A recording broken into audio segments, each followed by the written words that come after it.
Hey guys, welcome to my channel. My name is Atif Iqbal और आज हम देखने वाले हैं वीडियो प्रशांत सर की। और इन्होंने आज अपनी वीडियो में ये कवर किया है कि पाकिस्तान का क्या सीन चल रहा है।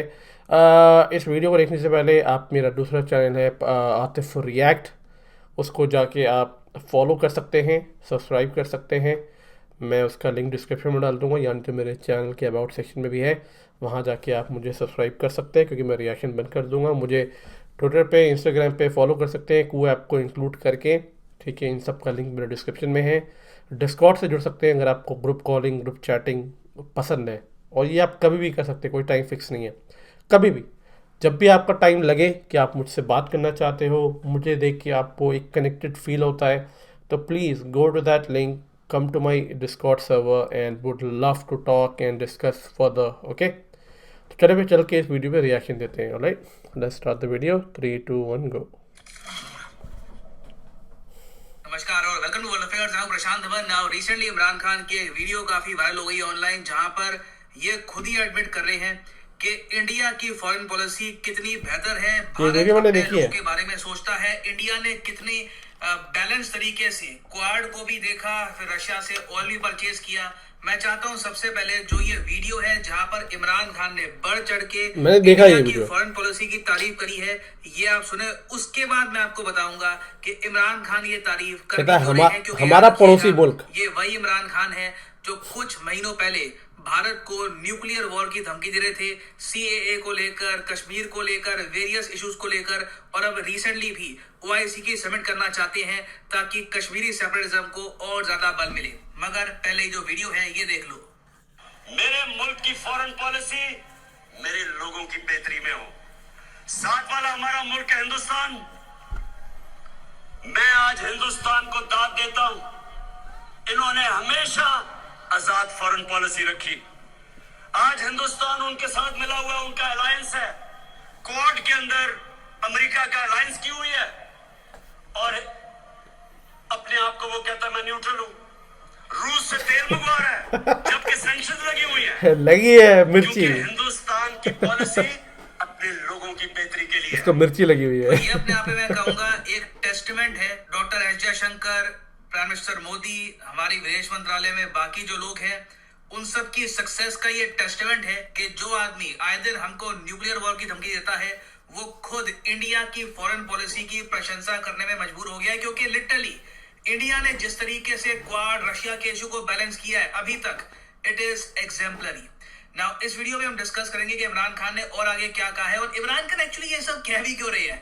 इनकी जो ये तारीफ है उसके पीछे भी इनकी एक ईगो, इनकी पॉलिटिक्स का काफी बड़ा रोल है। We will get to know about this. मगर आगे बढ़ने से पहले आपसे एक क्वेश्चन पूछूंगा।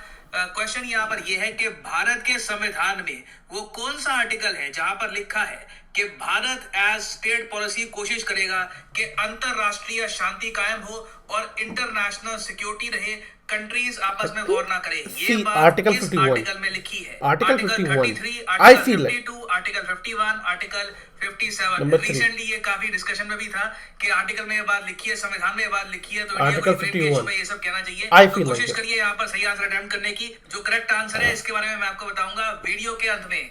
ना आप में से कुछ लोग जो रेगुलर बेसिस पर फॉरेन पॉलिसी के आर्टिकल्स पढ़ते हैं, मेरी वीडियोस देखते हैं, आप यहाँ पर जेन्युइनली एक क्वेश्चन पूछ सकते हैं, मगर क्या हमारी फॉरेन पॉलिसी जेन्युइनली सक्सेस रही है? क्या हम बैलेंस कर चुके हैं रशिया के इशू को और क्वाड के इशू को? मैं कहूंगा हाँ। और इसका प्रूफ यहाँ पे आपको दिखेगा रिसेंट ऑस्ट्रेलियन स्टेटमेंट में। ऑस्ट्रेलिया ने रिसेंटली ये कहा इंडिया को फेवर किया है। क्वाड कंट्रीज एक्सेप्ट करती है भारत की position in the conflict in Ukraine. Australia के पीएम से पूछा गया कि यूक्रेन के इशू को लेकर भारत आलोचना क्यों नहीं करता रशिया की? भारत क्यों अकेला क्वाड कंट्री है जो कहता है कि शांति रखिए, लड़िए मत? ये क्यों नहीं कहता कि रशिया गलत कर रहा है, रशिया यहाँ पे अग्रेसर है? तो ऑस्ट्रेलिया ने कह दिया कि देखिए इंडिया की रिक्वायरमेंट्स अपनी है, हम लोग उनकी पोजीशन को एक्सेप्ट करते हैं। ये स्टेटमेंट बहुत ही इंपॉर्टेंट है क्योंकि रिसेंटली आप अगर देखें तो यूएस, जापान की तरफ से भारत को बहुत प्रेशर फेस करना पड़ा। यूएस ने यहाँ तक कह दिया कि हिस्ट्री इंडिया को जज करेगी। जापान के पीएम भी जब इंडिया में आए तो इंडिया में लैंड करते ही इन्होंने पीएम मोदी के साथ खड़े होकर जो पहली लाइन बोली वो यही थी कि यूक्रेन में रशिया बहुत गलत कर रहा है। तो प्रेशर बहुत सारा था, मगर तब भी इंडिया ने क्वाड को भी मैनेज किया। क्वाड के जो लीडर्स हैं वो भी कह रहे हैं कि ऑल टुगेदर हम एक्सेप्ट करते हैं इंडिया की पॉलिसी, और रूस से भी तेल अभी तो हम परचेज करेंगे। अभी तो 3 मिलियन बैरल की बात कर रहे हैं ना, ये 15 million barrel India at least purchase करेगा आने वाले कुछ समय में। जो हमारा स्ट्रेटेजिक ऑयल रिजर्व है ये रूस ही भरने वाला है। और सिर्फ इतना ही नहीं है, इमरान खान तो खैर लिमिटेड लगता है इनकी नॉलेज है, इंडिया ने इसके बियॉन्ड भी बहुत कुछ किया है। जैसे कि आपको पता होगा कि जो फार्मास्यूटिकल कंपनीज हैं, वेस्टर्न फार्मास्यूटिकल कंपनीज, वो इंडिया देने वाला है रशिया छोड़ के जा रही है।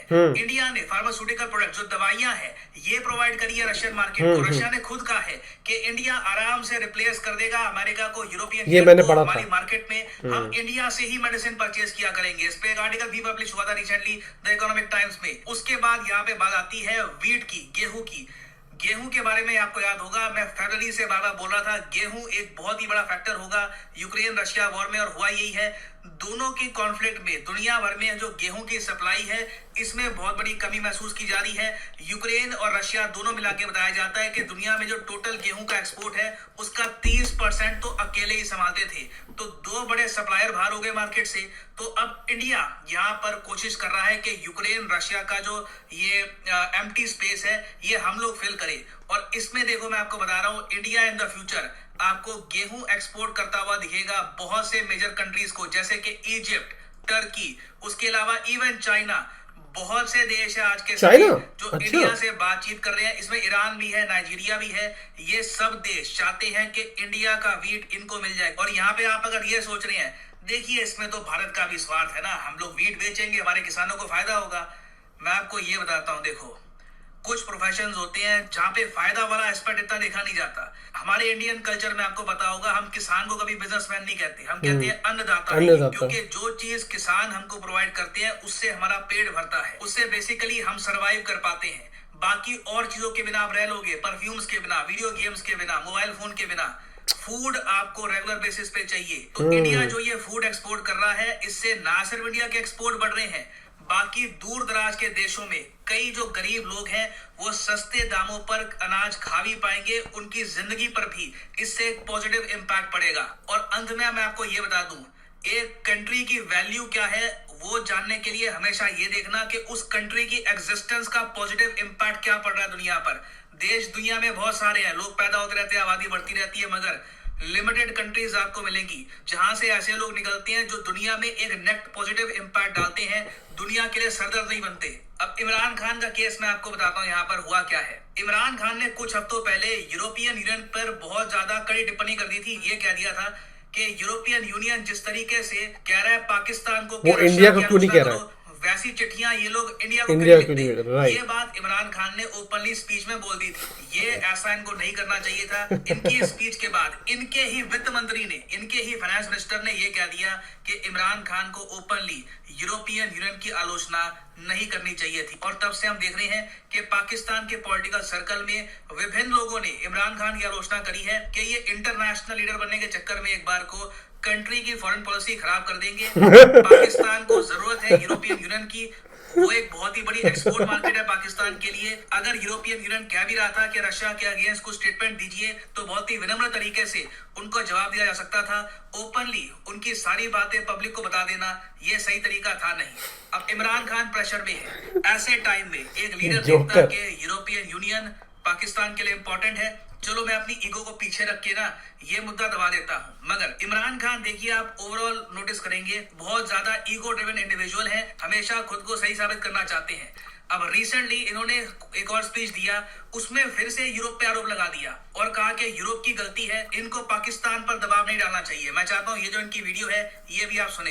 यूरोपियन यूनियन की बात की एम्बेसडर्स की, जरा गौर से सुन लें। यूरोपियन यूनियन के एम्बेसडर्स ने प्रोटोकॉल तोड़ते हुए किसी एम्बेसडर को यह हक नहीं पहुंचता कि मुल्क की फॉरेन पॉलिसी पे पब्लिक में बात करे, किसी को नहीं पहुंचता। उन एम्बेसडर्स ने प्रोटोकॉल के खिलाफ पाकिस्तान को कहा कि आप रूस के खिलाफ बयान दें। मैंने उनसे सही पूछा कि क्या आप हिंदुस्तान को ये कहेंगे? इनकी जान जाती है हिंदुस्तान को कहते हुए और हम कोई इनके गुलाम है कि हमें कहें जनाब आप उनके खिलाफ स्टेटमेंट दें। इन्होंने प्रोटोकॉल के खिलाफ बात की। तो बेसिकली यहाँ पर भी ये जो सारा आरोप है GSP ये डाल प्लस है यूरोपियन एक यूनियन बहुत बड़ा के टैक्स एम्बेसडर्स जो पे नहीं कि पे करना उन्होंने पड़ता है। प्रोटोकॉल तोड़ा, उनको ये नहीं करना चाहिए था, मुझ पे आरोप मत डालो। जबकि देखो, पाकिस्तान को यूरोपियन यूनियन ने 2014 में बड़ी मुश्किल से GSP स्टेटस दिया था। इसकी वजह से पाकिस्तान के एक्सपोर्ट्स कुछ हद तक टिके हुए हैं। ये जिस दिन स्टेटस छिन गया, पाकिस्तान याद करेगा यूरोपियन यूनियन को, मैं आपको ये बता रहा हूँ। और इमरान खान जेन्युइनली आज के समय अपनी कंट्री की इकोनॉमी के साथ खेल रहे हैं अपनी ईगो की वजह से। ये है मैं आपको ये बताता हूँ, देखिए, एक कंट्री में सबसे खतरनाक लीडर कौन सा हो सकता है? देखिए, ऑब्वियसली एक करप्ट लीडर तो खतरनाक होगा ही, वो करप्शन कर रहा गधा। है, उसका नेगेटिव इम्पैक्ट आएगा। मगर उससे भी खतरनाक एक लीडर ये हो सकता है जो अपनी गलती ना माने, जो इगोइस्टिक बहुत ज्यादा हो, जिसको बस मैं सही हूँ वही साबित गधा, करना है। गधा लीडर। तो इमरान खान भी काफी हद तक अभी यहीं पे फंस चुके हैं और कोई बड़ी बात नहीं है। इवेंचुअली, याद रखिएगा मेरी ये वीडियो, इवेंचुअली यूरोपियन यूनियन एक काफी बड़ा दंड भी दे रहे पाकिस्तान को, जिसका रीजन होंगे सिंपली इमरान खान। बिना वजह इन्होंने यहाँ पर स्टेटमेंट दी है, एक बहुत बड़े ग्रुप ऑफ कंट्रीज को छेड़ा है। Eventually Pakistan will have to suffer in the long run. Now वापस आते हैं अपने आर्टिकल 51। भारत के संविधान में वो कौन सा आर्टिकल है जहाँ पे लिखा है कि India will work on the promotion of international peace and security? तो सही उत्तर इसका है option C is the answer, article 51 of the constitution of India. यहाँ पे सवाल लिखी है कि the state shall endeavour to promote international peace and security, maintain just and honourable relations between nations. ये सब बातें लिखी हैं and they are part of directive principles of state policy. याद रखिएगा, very important for exam perspective. And finally यहाँ पर मैं ये भी ऐड कर दूं कि आप आई न्यू इट, आर्टिकल 51। और मेरी होने वाली जो धर्मपत्नी है वो मुझ पे प्राउड फील कर रही होंगी। She must be very proud of me because she is highly educated. She has a way higher degree in law, not just law, even higher than law. तो I made her proud on me, so thank you so much. उनके साथ रह रह के मुझे भी थोड़े articles और IPC की धारा ये सब मैं थोड़ा बहुत सीख गया हूँ, मुझे पता ही था। डैम। एनीवे वीडियो जैसे कि ओवरऑल बहुत अच्छी थी। जो भी बातें यहाँ पे प्रशांत सर इस वीडियो में कह रहे थे ये ऑलरेडी मैं पढ़ चुका था ऑलरेडी, या मैंने ऑनलाइन न्यूज़ में देखे थे इन सारी चीज़ों को। तो मैं इसको पढ़ चुका था कि कैसे मैंने एक्चुअली ये पाकिस्तान वाली वीडियो मैंने ट्विटर पे देखी थी कल परसों आई गेस, जहाँ पे इमरान खान जो है प्रेस कर रहे थे। यूरोपियन यूनियन वाली भी वीडियो मैंने पहले देखी थी कि कैसे वो ओपनली पब्लिकली जाके ऐसे कह रहे हैं, and that's very upsetting because एक कंट्री जब आपसे कह रही है तो बिल्कुल जो हायर अथॉरिटी जो है वो आपसे कनेक्ट हो रही है, उसको आके आप पब्लिकली कहना, अपने लोगों में उसको पॉलिटिकल गेन की तरह यूज़ करना, इट्स जस्ट अ वेरी डम बिहेवियर। प्रशांत सर ने तो ऑलरेडी बहुत अच्छे से उसको कवर करने की कोशिश करी है कि बोला है कि हाँ वो because of his ego he will let down the entire country, but I feel like he is just डम. The reason why he is dumb, because I don't know, the action that he is doing, the action he is taking, मुझे लगता भी नहीं है कि वो अपने political analyst लोगों से डिस्कस करते हैं, बात करते हैं कि क्या ये सही है बोलना. आप अगर नहीं जानते तो बहुत सारे जो नेता होते हैं या प्राइम मिनिस्टर, चीफ मिनिस्टर जो होते हैं, MLAs होते हैं, ये लोग खुद से जाके नहीं बोलते हैं. इनके स्पीच राइटर्स होते हैं, पॉलिटिकल एनालिस्ट होते हैं जो इनको बताते हैं कि देखो अब ये बोलो, अब वो बोलो, अब वो बोलो. इनके पॉलिटिकल स्ट्रैटेजिस्ट होते हैं जो बताते हैं. पता नहीं है इमरान खान का कौन है भाई जो इसको बताता है, नहीं बताता है. I think I don't know, मतलब कि लेट्स वेट एंड वॉच कि क्या होने वाला है पाकिस्तान के साथ. और ये भी शायद मैंने कहीं पढ़ा था या मुझे किसी ने डिस्कॉर्ड पे लिखा था कि आते भाई ये जो है ना इमरान खान हुर्रियत के लोगों को, आई थिंक हुर्रियत या पता नहीं किन को, ये जो है OIC में इनवाइट करना चाह रहा है और इंडिया ने वांट किया है OIC को. बट एनीवे OIC एनीवे वो रिलीजियस एक ऑर्गेनाइजेशन है, मुस्लिम ब्रदरहुड वाला है, डजेंट मैटर. ये दुनिया जो है रिलीजन के बेस पे नहीं चलती है, दुनिया जो है डिप्लोमेटिक रिलेशन के बेस पे चलती है.